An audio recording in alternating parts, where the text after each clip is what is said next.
Well, she walked out onto the back patio, getting the house staged for, the open house she was having, and she noticed that there was a sheet laying over one of the guardrails. It was damp, it was being dried out, and she said this is not a good look for a $3 million home.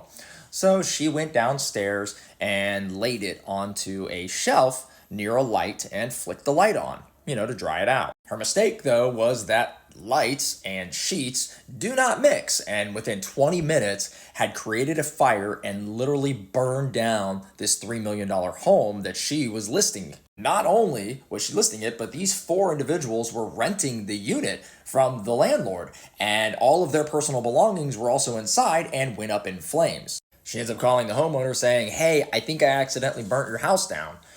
He ended up suing her company. The company was ordered to pay $740,000 in damages. In addition, they had to pay $121,000 to the four people that lived there for their personal belongings.